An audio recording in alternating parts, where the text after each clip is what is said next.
Hello বন্ধুরা, আসসালামু আলাইকুম। রানু টিপটপ কুকিং থেকে আমাদের সকল বন্ধুদের স্বাগত জানাই। আজকের আমার রেসিপি হচ্ছে কুমড়ো শাকের পাতুরি বা বড়া। এখানে আমি 10টা কুমড়ো শাকের পাতা নিয়ে নিয়েছি, যেটা আমি ধুয়ে পরিষ্কার করে রেখে দিয়েছি।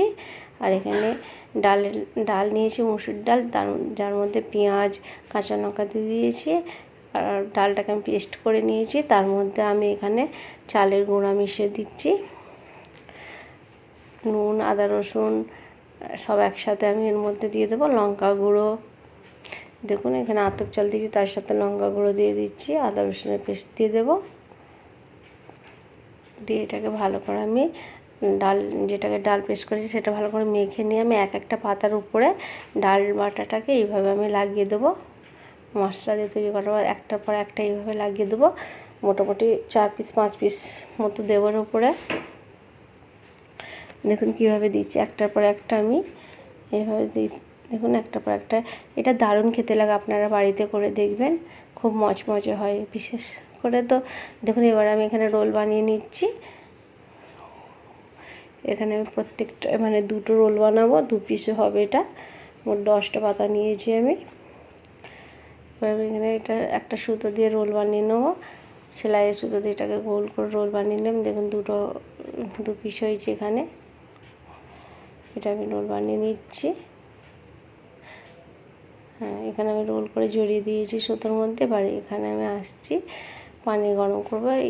একটা পাতিলের মধ্যে গরম পানি বসিয়ে দিয়েছি, যার মধ্যে আমি এটাকে ভালো করে সিদ্ধ করে নেবো। হালকা মোটামুটি 10 মিনিট ফুটিয়ে নেবো এটাকে দিয়ে, কুমড়ো শাকের বড়াটাকে দিয়ে। এবার এটা একটু শক্ত হয়ে যাবে, সেখানে এবার আমি ঠান্ডা হওয়ার পর এটাকে আমি খুলে নেব আস্তে আস্তে। আর পিস করে নেবো, এটা গোল গোল ছুরি দিয়ে পিস করবো। এটা খুব দারুণ পিস, দেখুন কীভাবে পিসটা হচ্ছে, ঘাঁটবেও না। এটা দারুণ ধরনের পিসটা হচ্ছে। এবার আমি এটা গোল গোল করে রাউন্ড শেপে কেটে নেব।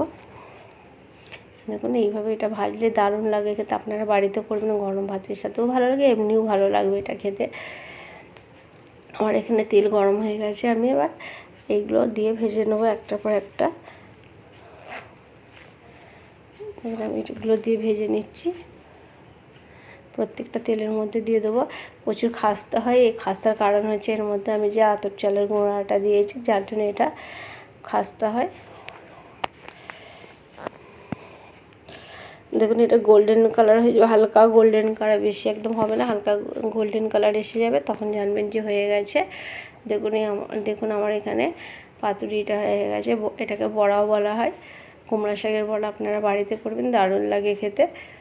এইভাবে যদি আপনারা বড়া করেন দেখবেন আপনারা খুব ভালো লাগবে, এটা খুব সুস্বাদু হয়। আর আমার রেসিপিটি ভালো লাগলে লাইক, সাবস্ক্রাইব আর শেয়ার অবশ্যই করতে ভুলবেন না।